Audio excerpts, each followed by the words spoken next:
नीमचपुर गांव में बूढ़ी विमला अपनी पोती शीतल के साथ रहती थी, तो वहीं उसका बेटा, बहू और पोता शहर में रहते थे। इस बार छुट्टियों में वो तीनों शहर से गांव घूमने आते हैं। उन तीनों को देख विमला और शीतल बहुत खुश होती हैं। उनके आने पर विमला उन सब के लिए मक्के की रोटी और सरसों का साग बनाती है। वाह माँ, आज तो मजा ही आ गया। बड़े दिनों बाद गांव का ये स्वादिष्ट खाना खाने को मिला है। माँ, मुझे नहीं खाना ये सब। दादी माँ, यहाँ कुछ अच्छा खाने को कहाँ मिलेगा, जैसे कि चाउमीन, बर्गर, पिज्जा?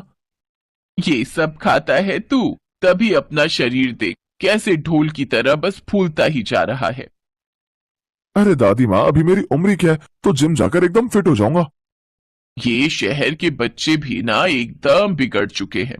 पहले बाहर की महंगी महंगी चटोरी चीजें खाकर चर्बी बढ़ाएंगे, फिर पैसे फूक फूक कर उस चर्बी को घटाने के लिए जिम जाएंगे। अरे दादी, आप नहीं समझोगे, शहर में ना आपके पोते का स्वैग है। स्वैग का तो पता नहीं, लेकिन फैट जरूर है, मोटा कहीं का। मुझे मोटा बोलेगी? रुक तू, अभी बताता हूँ मैं तुझे।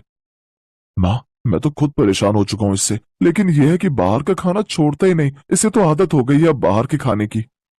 इसे भी कुछ समय के लिए तू यहीं छोड़ दे, नहीं तो इसका शरीर खराब हो जाएगा। देख तो शीतल को, यहाँ रहकर कितनी फिट हो गई है।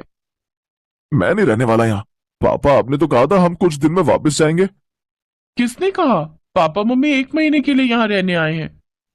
पापा, ये क्या सच कह रही है?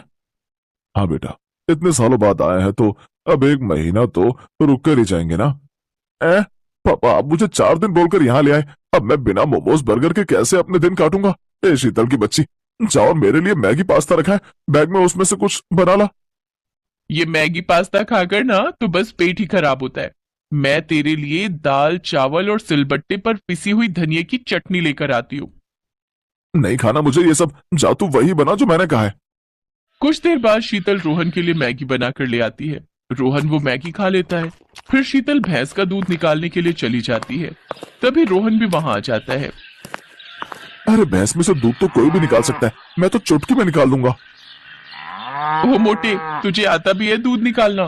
तू तो बस फास्ट फूड खा खा कर ढोल बन गया है। शहर का चटोरा खाना खा खा कर तेरा शरीर खोखला हो गया है। रहने दे, कहीं तेरे हाथों की उंगलियां ही न चटक जाए। तू बाल्टी मेरे पास दे, मैं दूध निकाल कर दिखाता हूँ कैसे निकलता है। रोहन बाल्टी लेकर भैंस के पास बैठता है और दूध निकालने के लिए उसके थन पर हाथ लगाता है। तभी भैंस उसे जोर से लात मारती है और वो दूर जाकर गिरता है। ये देख सभी जोर जोर से हंसने लगते हैं। फिर शाम को शीतल खाने में भिंडी की सब्जी और रोटी बनाती है। माँ, ये फिर क्या बना दिया आपने? आपसे कितनी बार कहा माँ, मैं ये भिंडी विंडी की सब्जी नहीं खाऊंगा। सुबह भी आपने पता नहीं क्या वो भरता सा बना दिया था। बड़े नखरेबाज है तू। देख, तेरी बहन तो बड़े स्वाद से भिंडी खा रही है। अरे ये तो है ही घास फूस खाने वाली, इसे तो तुम कचरा भी दे दो ये वो भी खा जाए, लेकिन मैं नहीं खा सकता। शर्म नहीं आती अपनी बड़ी बहन को ऐसा बोलकर? जो है यही है। तू गांव में आया है, अब तुझे यहीं का खाना खाना पड़ेगा। चल अब चुप कर, खाना खा। रोहन बड़ी मुश्किल से जैसे तैसे एक रोटी भिंडी के साथ खाता है और सो जाता है। अगली सुबह जब वो जागता है तो देखता है कि शीतल सुबह सुबह रात की बची बासी रोटी खा रही है। मम्मी से देखो, ये बिना हाथ मुंह धोए सुबह सुबह रात की बची हुई रोटी तो खा रही है। कितनी भुक्कड़ है यार तू। चुप कर, कम से कम अन्न तो खा रही है। तेरी तरह चिप्स का पैकेट हाथ में लेकर तो नहीं घूम रही। रोहन शुरू से ही शहर में पला बढ़ा था, जबकि शीतल 6 साल की उम्र से ही अपनी दादी के साथ गांव में रह रही थी। गांव में रहने की वजह से शीतल को जो भी दे दो वो सब खा लेती। सभी सब्जियां अपने खेत में बोती। जबकि रोहन शुरू से ही शहर में रहता था और उसे बचपन से ही बाहर की चीजों का स्वाद लग गया, जिससे उसका वजन भी काफी बढ़ता जा रहा था। ऐसे ही एक रोज जब वो गांव में घूम रहा होता है तो उसके पीछे गली का कुत्ता पड़ जाता है, जिससे बचने के लिए वो तेज तेज भागने लगता है। लेकिन अपने मोटापे के कारण वो तेज भाग नहीं पाता और वो नीचे गिर जाता है। वो कुत्ता उसे काटने ही वाला होता है कि तभी शीतल वहां आ जाती है और वो उसे डंडा मारकर वहां से भगा देती है। बाप रे, मुझे तो लगा था मैं आज तो ये मेरे गोश्त की अच्छे से पार्टी करेगा। घर आकर रोहन ढेर सारी चॉकलेट्स, चिप्स और मैक्रोनी खाता है। फिर आधी रात को वो पेट पकड़कर चिल्लाने लगता है। मर गया रे माँ, दादी आए, मर गया रे, मर गया, पेट में बहुत दर्द हो रहा है। चटर पटर खाकर ना तेरे पेट में गैस बन गई होगी। चिल्ला तो ऐसे रहा है जैसे बच्चा जन रहा हो।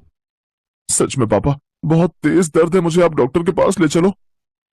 उमेश उसे जल्दी से अस्पताल ले जाता है, जहां डॉक्टर उनसे कहते हैं, देखिए इनके पेट में फूड पॉइजनिंग हो गई है, जिसकी वजह से उसके पेट में दर्द हो रहा है। इंजेक्शन और दवाइयां देकर उसे घर भेज दिया जाता है। आज के बाद तुझे कुछ खाते हुए देखा ना तो समझ जाना मुझसे मेरा कोई नहीं होगा। नहीं खाऊंगा पापा, अब तो लेक्चर देना बंद कर दो।